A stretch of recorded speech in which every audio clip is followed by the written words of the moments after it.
Hello दोस्तों, स्वागत है आप सबका मेरे यूट्यूब चैनल माँ के गीत 01 पर। तो आप सबको आज मैं बताती हूँ कि माह के महीने में दान देना कितना पुण्य का काम माना जाता है और माह के महीने में माह का महत्व पढ़ा जाता है कि इसके अंदर क्या-क्या महत्व है और इसके अंदर 28 अध्याय हैं। तो आज हम पहले अध्याय को पढ़ेंगे, तो ध्यानपूर्वक सुनिएगा।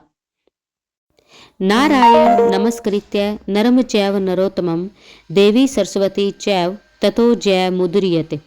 सारे संसार के कर्ता श्री भगवान विष्णु, देवी सरस्वती तथा श्री गुरुजी के चरण कमलों में नमस्कार करके मैं इस माघ मास महात्म्य भाष्य की रचना करता हूँ।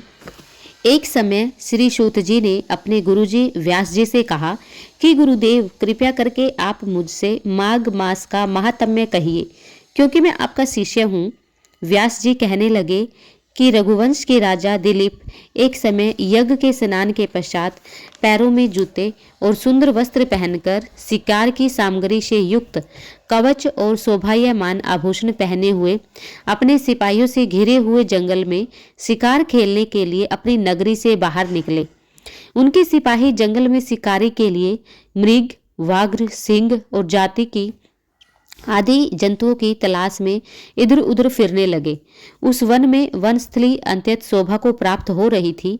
वन में कहीं वृक्षों पर मोर नाच रहे थे, कहीं कहीं मृगों के झुंड फिरते थे, कहीं गीदड़ अपना भयंकर शब्द कर रहे थे, कहीं गैंडों का समूह हाथियों के समान फिर रहा था, कहीं वृक्षों के कोटरों में बैठे हुए उल्लू अपना भयानक शब्द कर रहे थे, कहीं सिंहों के पद चिन्हों के साथ घायल मृगों के रक्त से भूमि लाल हो रही थी, कहीं दूध से भरी थनों वाली सुंदर भैंसें फिर रही थी, कहीं पर गंधित पुष्प हरी हरी लताएं वन की शोभा को बढ़ा रही थी, कहीं बड़े बड़े अजगर और उनकी केंचुलियां भी पड़ी हुई थी।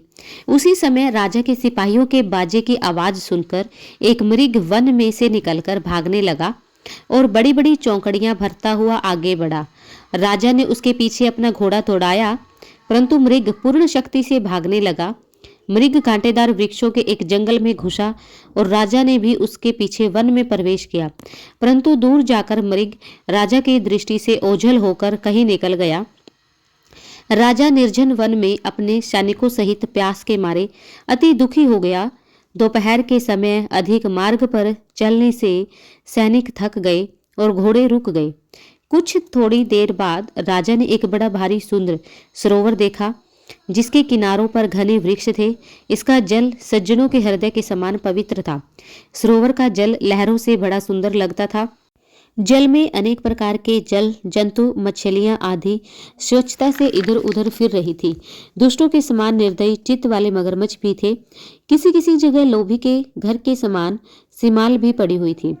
जैसे विपत्ति में पड़े हुए लोगों के दुखों को हरने वाले दानी पुरुष के समान यह सरोवर अपने जल से सबको सुखी करता था। जैसे मेघ चालक के दुख को हरता था, सरोवर को देखकर राजा की थकावट दूर हो गई। रात्रि को राजा ने वहीं विश्राम किया और सैनिक पहरा देने लगे और चारों तरफ फैल गए।